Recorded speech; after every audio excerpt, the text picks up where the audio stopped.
Behavior begins when a person recognizes a gap between their actual state and desired state. This internal tension pushes the consumer toward a resolution. Motivation is the specific name for this state of activation. It is the energy required to reach a goal and relieve that psychological pressure. True action requires completing the MAO circuit: motivation, ability, and opportunity. All conditions must be met simultaneously. The circuit fails at ability if the consumer lacks resources. Similarly, high motivation is neutralized at opportunity by situational factors like extreme time pressure. Effective marketing serves as the engineering of this MAO circuit, ensuring that every internal and environmental switch is thrown before a consumer connect. We can empirically measure when this circuit is closed and motivation reaches a high-effort state. The text provides the BID mnemonic for these effects. B is high-effort behavior, expending energy on preparatory actions. I is high-effort information processing, critically evaluating data rather than passively absorbing it. D is felt involvement, creating a deep psychological connection. Achieving this high-effort state is the ultimate objective, but it requires a systematic method for architecting that initial motivation. This necessitates a shift away from linear sales models toward a multi-directional map of consumer goal systems. Consumer goals function as a spatial map defined by directional vectors rather than a static checklist. An approach motivation creates a positive vector. The consumer moves toward an achievement, an ideal, or a specific positive outcome. Contrast this with an avoidance motivation. This is a negative vector where the consumer moves away from risk, negative consequences, or threats. Distinct consumers often desire the exact same product for these opposing reasons. One may seek the gains of a new technology, while another seeks to avoid the risks of becoming obsolete.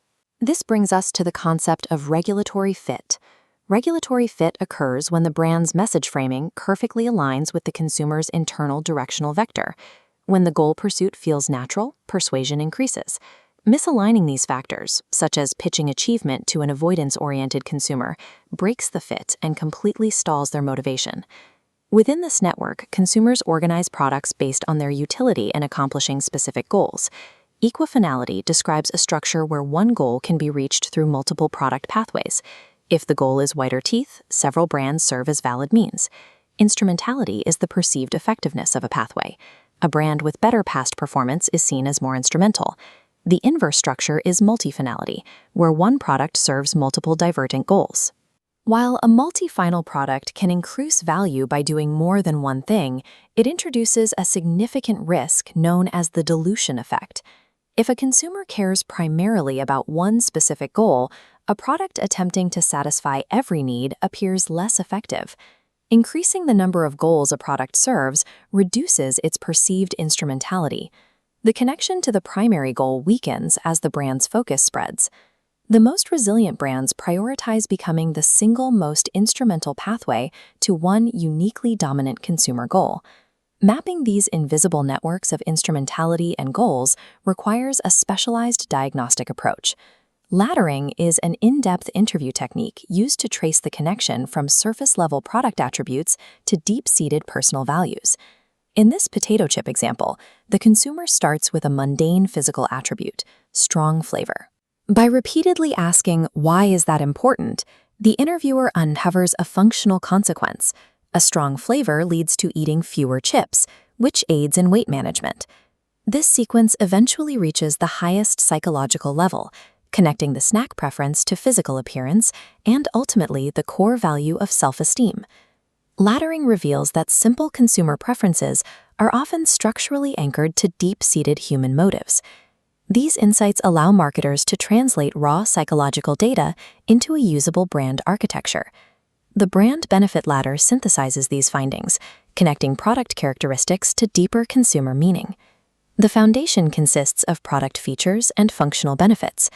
These layers only matter to the consumer when they can be connected to something personally important. The upper tiers represent emotional benefits and overarching goals. This is where the brand moves past being an object and becomes a means to an end the consumer truly wants. Goal-based positioning anchors the brand's identity to these top-tier values rather than physical features. This positioning determines how easily a brand can extend into new categories. Brands defined solely by functional benefits are limited. They typically only succeed in extending to categories with high product similarity. Brands tied to higher goals extend more easily because they represent a broader purpose that remains relevant across different product categories. This returns us to the MAO circuit. Aligning a brand with a consumer's identity goal provides a reliable source of motivational energy, ensuring the first requirement for action is consistently met. Long-term brand equity depends on moving past product features to serve as the primary means of achieving a consumer's most important personal goals.